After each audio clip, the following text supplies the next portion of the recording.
Y hermanos, vamos a pasar a la porción de aceite, la porción en que vamos a comprar ese aceite para nuestras vasijas, mis hermanos. Velad pues, hermanos, porque no sabéis el día ni la hora. Velad pues, aleluya, hermanitos. El hermano Juan Carlos Olivares nos va a dar el mensaje esta noche. Entonces, adelante, mi hermano. Amén. El tema es un tema bien profundo, hermanos, y tal vez complicado para algunos. Es renunciar al mundo a fin de obtener a Cristo, ¿no? Entonces la pregunta es ¿cómo? Pues, ¿cómo puedo renunciar al mundo? Si vivo en el mundo, estoy en el mundo, tengo que ir a trabajar, tengo que hacer esto, estudiar, etcétera, etcétera. O sea, estoy en el mundo, ¿cómo voy a renunciar?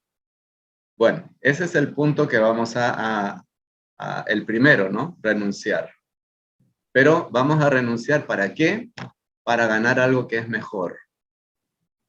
Y ese algo que en realidad es alguien es Cristo mismo. Entonces, este mensaje tiene 4 puntos que vamos a desarrollar. El primero nos habla de los ejemplos hallados en la Biblia. El Señor nunca nos habla con su ejemplo, ¿no?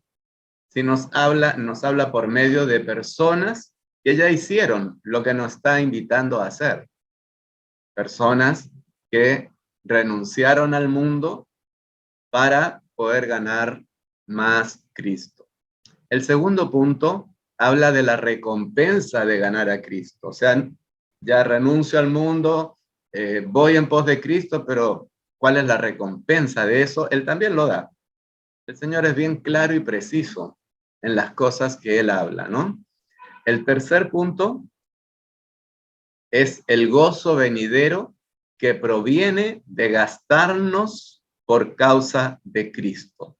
Y hay un versículo muy atrayente, pero lo vamos a analizar cuando nos toque desarrollar el punto. Y el cuarto es completar el ministerio neotestamentario, es decir, completar el plan de Dios para que Él pueda regresar y estar con sus hijos en su obra maestra que es la Nueva Jerusalén. Vamos al detalle entonces. El primer punto nos dice ejemplos hallados en la Biblia. El primer ejemplo que vamos a tocar son las pisadas de Moisés, es decir, su andar, ¿no? En Hebreos 11:24 nos dice, por la fe rehusó llamarse hijo de la hija de Faraón. Fíjense lo que esto significa, ¿no? Él dejó de ser un príncipe que pudo llegar a ser el rey de Egipto. En ese tiempo Egipto era lo más grande. Él renunció a eso por fe. Segundo punto, escogió antes ser maltratado con el pueblo de Dios, como lo vemos en todo lo que él vivió en Egipto después de la persecución y la salida, que gozar de los deleites temporales del pecado, que hubiese sido aceptar ser el príncipe para en algún momento llegar a ser el rey de Egipto, con todas las riquezas que ese lugar tenía. Tercero, tuvo por mayores riquezas el vituperio de Cristo que los tesoros de Egipto. Pasó situaciones bien difíciles, pero las prefirió en vez de gozar de esos tesoros materiales de Egipto. Y el cuarto aspecto de estas pisadas de Moisés es que él tenía la mirada puesta en el galardón. Él tuvo contacto con el Señor, por eso dice por fe, es algo difícil de describir en este momento, pero él pudo creerle al Señor que había un galardón por haber tomado esa decisión de renunciar a todo eso que parecía algo deleitoso, algo tremendo, ¿no? Materialmente hablando. Y por la fe, finalmente dejó a Egipto. Es decir, él pudo ser un rey, pero él dejó todo y se fue al desierto donde lo que él iba a vivir era arena, arena, arena, arena, ¿no? Eso es en el aspecto que... ¿Y por qué ocurrió todo eso? Y todo esto lo hizo como viendo al invisible. Es decir, todo lo que hizo era como si él estuviera conversando con Dios. Y efectivamente, él tuvo esa experiencia. Entonces, él se dejaba guiar por lo que el Señor le decía. Ahora vamos a ver el segundo ejemplo hallado en la Biblia, que es la imagen de Pablo. En Filipenses 3, del 7 al 9, vamos a analizar lo que Pablo nos dice. Primero dice que las cosas que eran para él ganancia, recuerde que él era, digamos, un hombre muy instruido, a los pies de Gamaliel, hebreo de hebreos, etcétera, etcétera, ¿no? Pero todas las cosas que él había ganado, las estimó como pérdida por amor de Cristo. El siguiente punto nos dice que él estimó todas las cosas como pérdida. Al principio pareciera que hubiera una repetición entre el 1 y el 2, pero en realidad es el 1 gatilla la situación y ya el 2 define como su forma de ver las cosas, que todas las cosas para él son pérdidas. ¿Y por qué?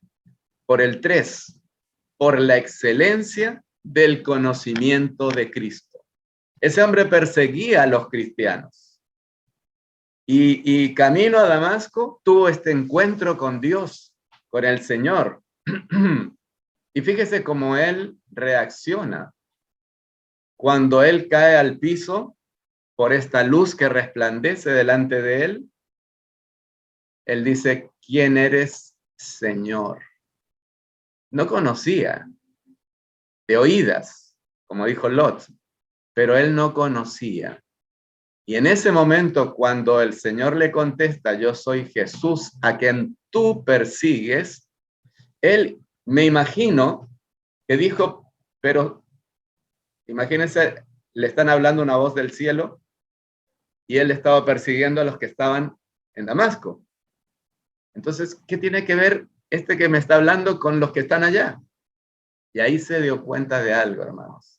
Esa fue la primera ganancia que tuvo Pablo al darse cuenta que cuando perseguimos a un cristiano, cuando hablamos mal de un hermano, estamos hablando mal del Señor. Y eso es la excelencia del conocimiento de Cristo. En la medida que yo conozco más, y no estoy hablando de un conocimiento mental, estoy hablando conocer es hacerse uno, según lo que nos enseña la Biblia. Adán y Eva fueron uno y produjeron, ¿no? Tuvieron un hijo. Entonces, cuando yo me hago uno con el Señor, lo estoy conociendo verdaderamente. Y el cuarto punto dice que lo perdió todo. Dejó todo él. Todos los beneficios, todas las cosas que él tenía, lo dejó y lo tomó por basura. ¿Para qué? Para ganar a Cristo. ¿Y cómo lo hizo? Fue visitando lugar por lugar, de tal manera de predicar su evangelio, de llevarle Cristo a las personas.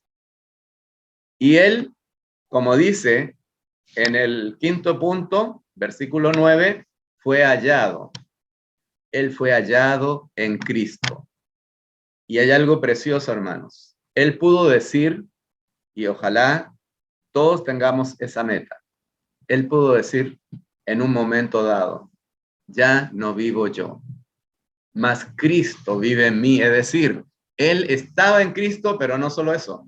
Cristo estaba en él como su persona.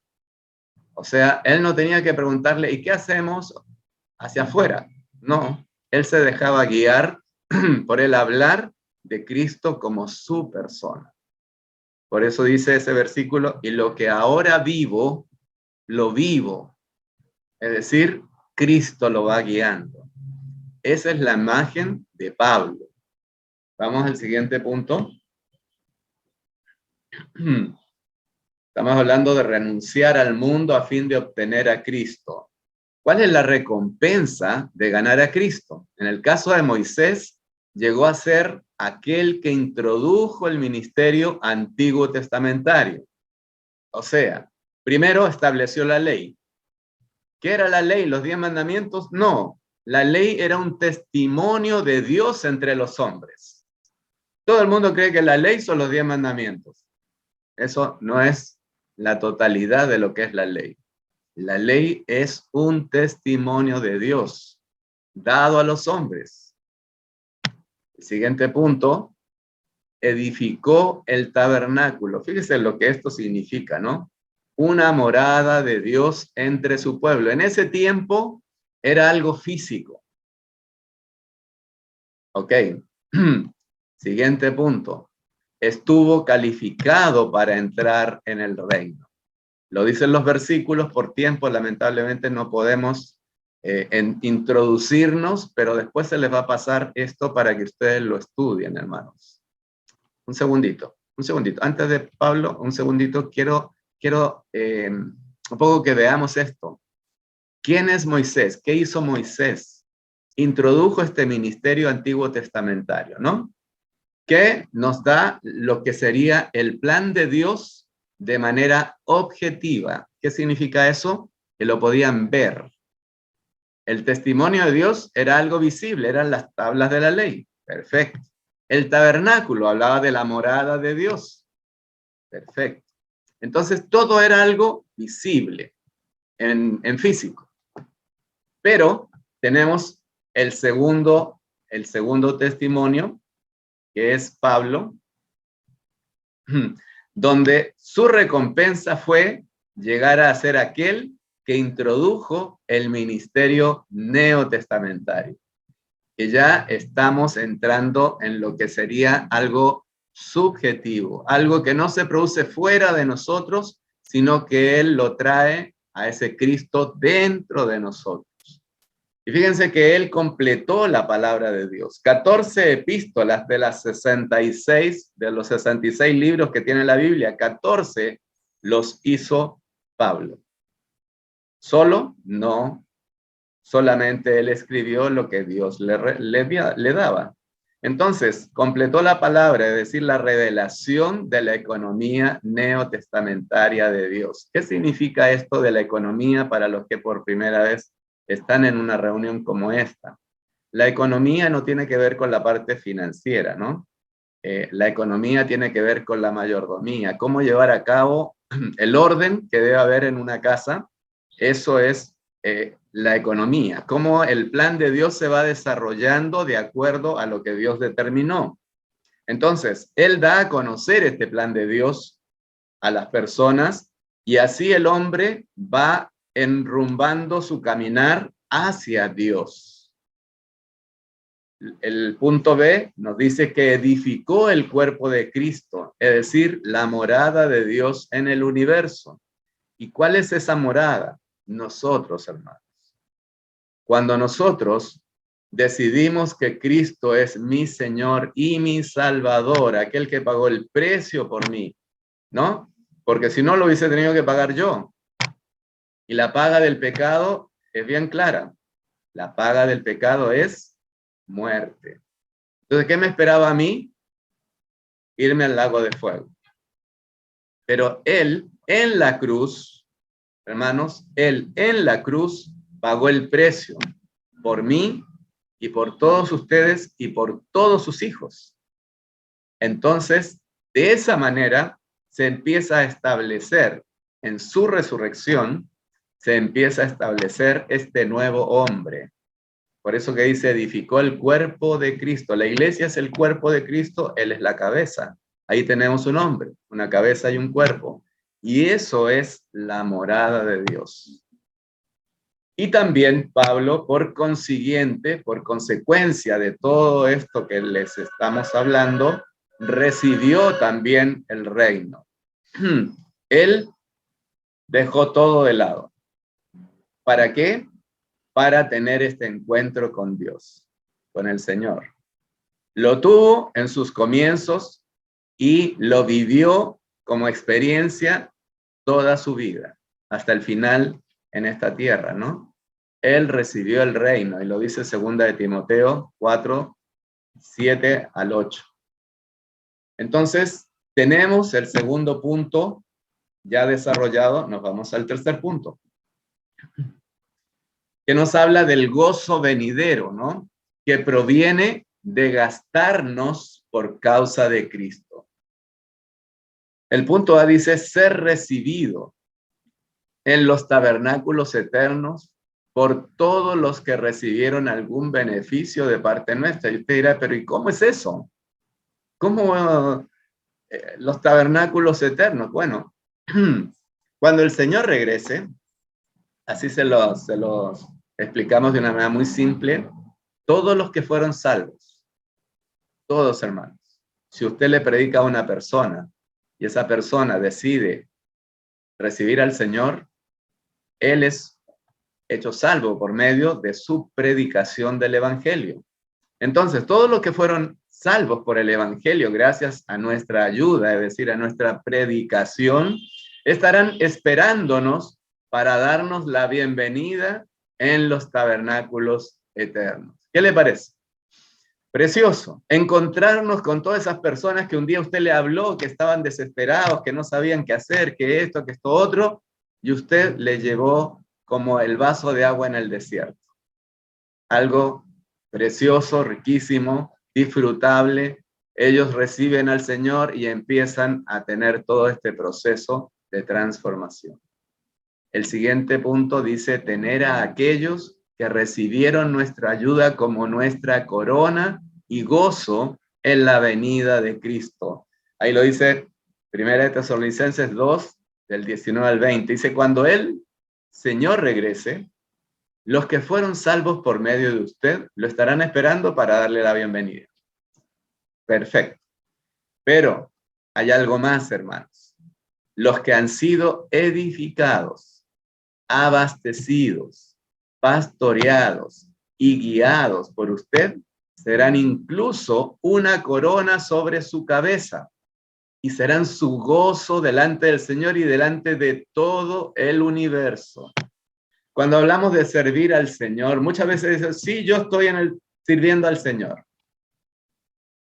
¿Verdaderamente el Señor necesita que lo sirvan?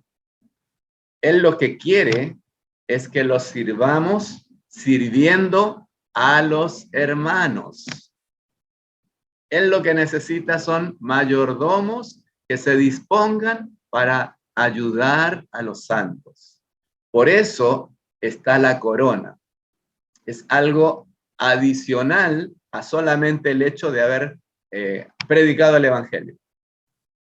Muchas veces se predica el Evangelio y las personas quedan ahí tiradas, por decirlo de alguna manera muy, muy torpe, pero para que me entiendan, tiradas en la calle como, ya pues te prediqué y listo, y ahora arréglatelas. No, lo que tenemos que hacer es continuar ayudando y apoyando a las personas. En estos tiempos es un poco complicado, pero nada impide que podamos hablarle a alguien del Señor. Tenemos celulares, tenemos muchos medios. Y también esos medios nos sirven para edificarlos, enviándoles mensajitos del Señor, de la palabra, etcétera, abasteciéndolos. Y algo muy importante, pastorearlos. Fíjese, ya vamos a llegar a ese punto, pastorearlos pastoreándoles sus almas. Muchas personas están con dolores, con cosas del pasado que lo han herido su alma. ¿Qué hacemos frente a eso?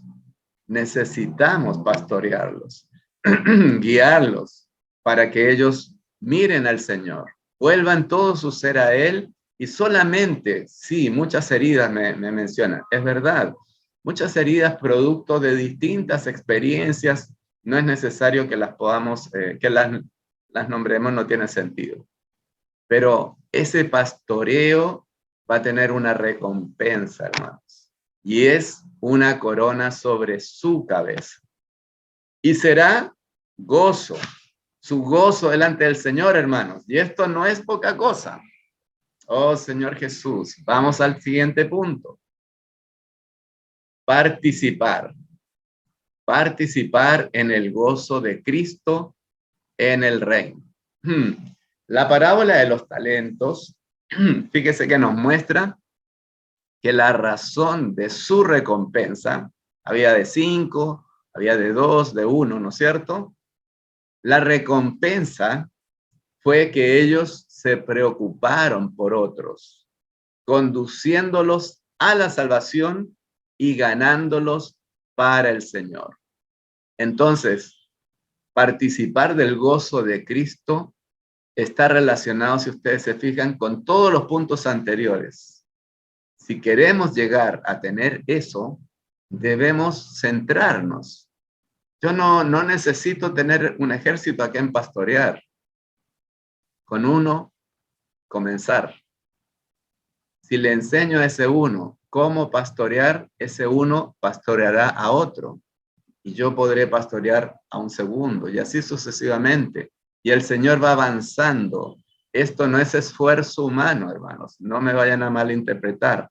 Esto tiene que ver con nuestra disposición para que Él, que vive en nosotros, que mora en nosotros, pueda llevarnos, conducirnos a ser esos mayordomos fieles que nos habla esta parábola. Dice, esclavo fiel. En lo mucho fuiste fiel, ¿no es cierto? Entonces, en lo poco fuiste fiel, perdón, en lo mucho te pondré. Entonces, eso es lo que tenemos que medir, hermanos. No estamos renunciando a cosas a cambio de nada. El mundo pasará. Lo que nunca pasará es Cristo, hermanos. Amén. Vamos al último punto. Punto cuarto. Dice que el significado bíblico respecto de subir al monte es, por un lado, edificar la iglesia de Dios. Ahí tenemos Primera de Timoteo, que lo vimos la semana anterior, 3, 15 y 16, hace 2 semanas atrás, como columna y fundamento de la verdad. ¿Para qué sirve una columna? ¿Para qué sirve el fundamento, que sería el cimiento? El cimiento, no hay edificio que se pueda edificar si no tiene cimiento. Se derrumba. Lo que usted edifique sin un cimiento sólido, se derrumba. Y las columnas lo que hacen es sostener el edificio, ¿no? Entonces, ¿a qué se refiere esto? ¿A un edificio físico? Indudablemente no. La iglesia no es un edificio físico. La iglesia es un edificio espiritual y lo que se está sosteniendo es la verdad. El fundamento de la verdad es Cristo. Las columnas, ¿quiénes son? Aquellos hermanos que sostienen, aferrados al Señor, esa verdad y la dan a conocer. Eso es lo que tenemos que hacer para esta edificación, como manifestación de Dios en la carne. Él fue el primer testigo fiel, me refiero al Señor Jesús, de Dios. Pero ese testimonio tiene que continuar. ¿Por qué? Porque Él está en nosotros. Ese testigo fiel está en nosotros.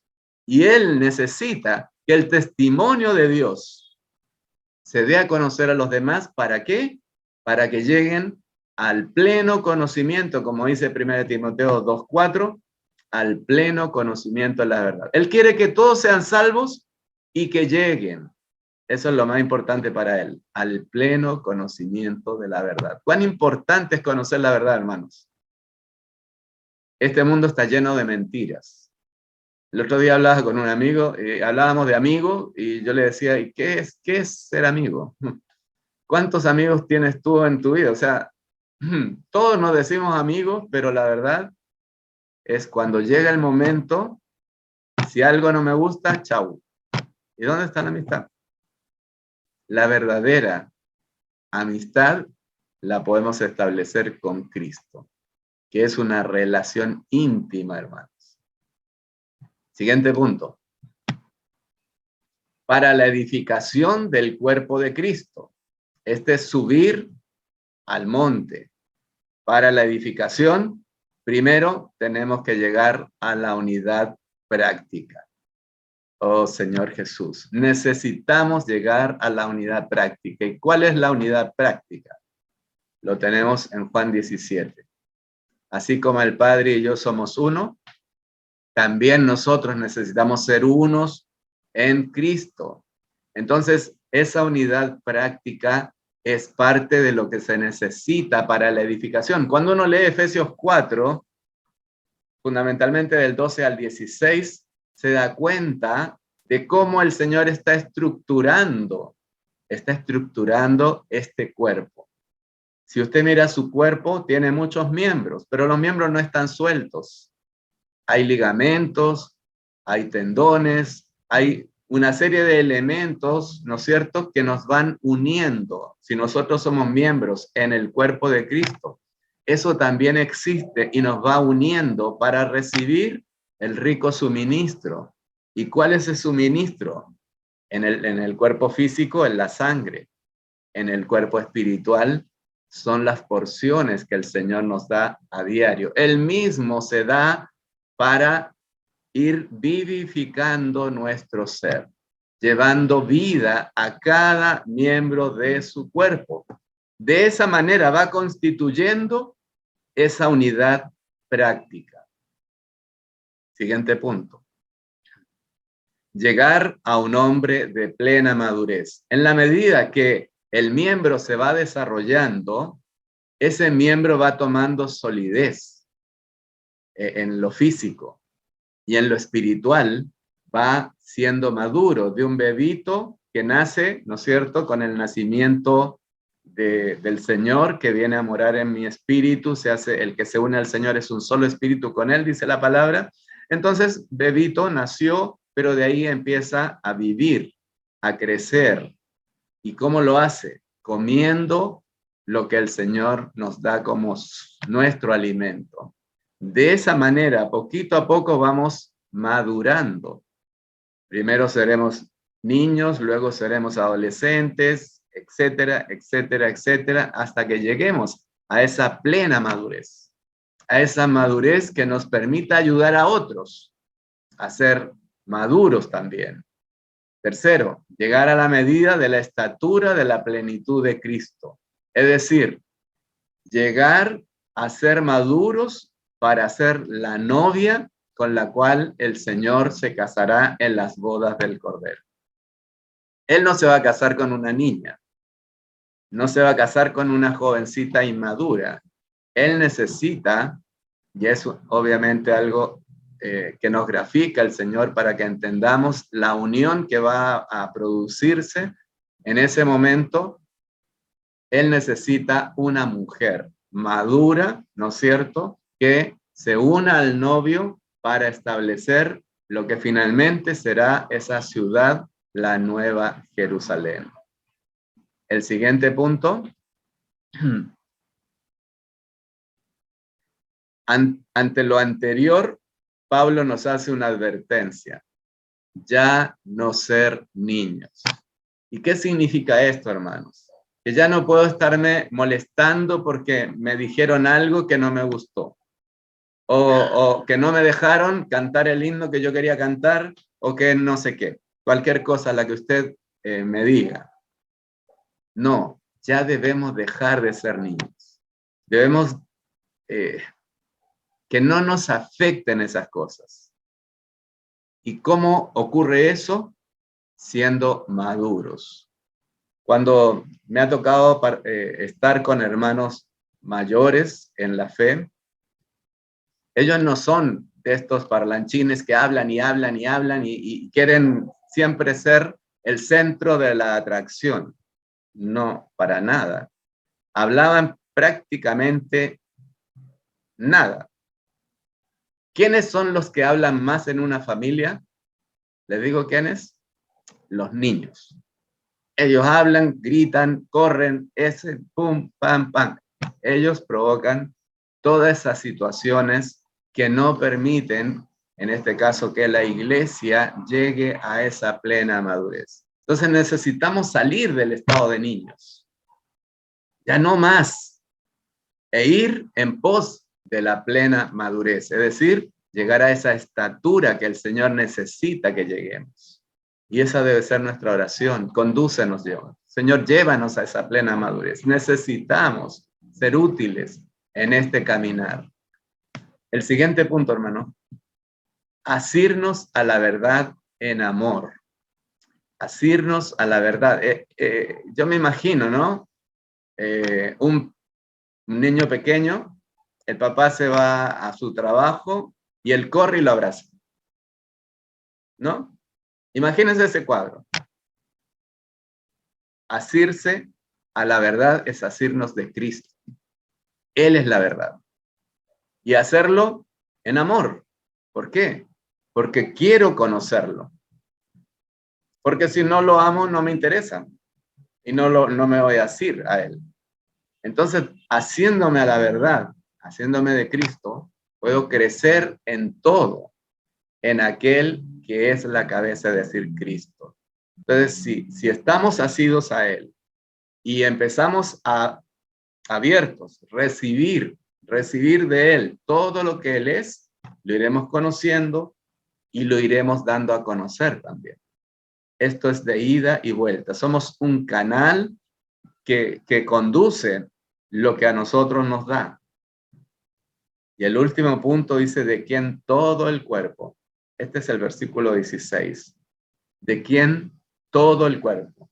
Bien unido. Esta es la edificación del cuerpo de Cristo, no nos olvidemos de eso. Bien unido y entrelazado por todas las coyunturas del rico suministro. Las coyunturas son los hermanos mayores, aquellos que nos ayudan, que nos conducen, que nos guían, que nos animan, que nos pastorean, etc. Entonces, entrelazados por ellos, ¿no? Por estas coyunturas del rico suministro y por la función. Esto no es de unos y los demás sentados y callados, no. Por la función, cada miembro. Hay jóvenes que por primera vez están escuchando un mensaje, por primera vez están reunidos con nosotros. Hermanos, usted debe ser un miembro que funcione igual. Y podrá pensar, pero ¿y qué voy a decir si yo no sé nada? Nada. Un bebé, cuando nace, ¿qué dice? Agú. Y nadie le dice, ¿y por qué dices agú y no dices hola? ¿Por qué? Porque cada uno en su medida, dice, por la función de cada miembro, en su medida. En su medida causa el crecimiento del cuerpo para la edificación de sí mismo en amor.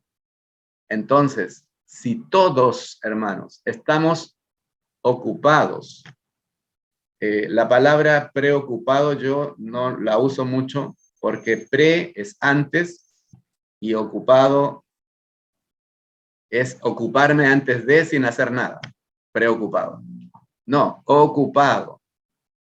Por ejemplo, ¿cuántos hermanos no asistieron esta noche?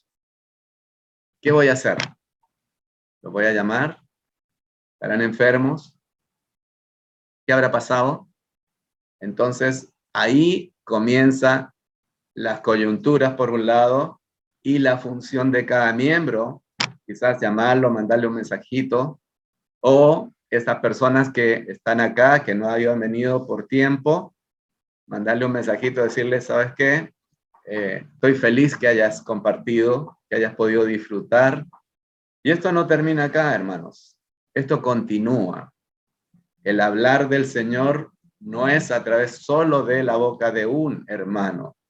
El hablar del Señor continúa a través, como dice ahí, por la función de cada miembro en su medida. Pero no entendí nada, no importa. Podrá decir agú, podrá decir gloria al Señor. Y escuchaba un mensaje que decía un hermano, cuando recién comencé las cosas del Señor, yo no sabía qué hablar en las reuniones. Y me ponía frente al espejo y le decía al gato, tu gato no tienes lo que yo tengo a Cristo. Y no puedes decir, oh Señor Jesús. Y él como que se entrenaba así con una cosa tan curiosa, me llamó la atención, pero dice que con el tiempo él fue siendo perfeccionado. y de esa manera llegó a ser un hermano mayor que nos abrió mucha luz, nos dio mucha luz para conocer verdaderamente al Señor. Y renunciar al mundo, hermanos, que es el tema de fondo, significa darle una prioridad. Para ganar a Cristo necesito priorizarme. Por ejemplo, dijo Pablo, que él todo lo tenía por basura.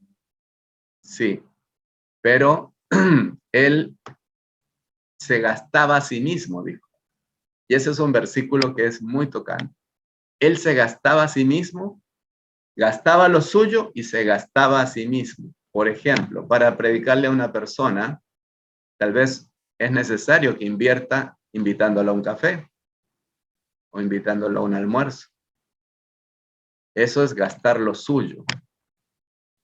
Pero también es gastarse a sí mismo el luego llamarle, animarlo, pastorearle, etc. Y eso está relacionado con el último punto, que es el desarrollo del cuerpo. Gracias, hermanos. Amén.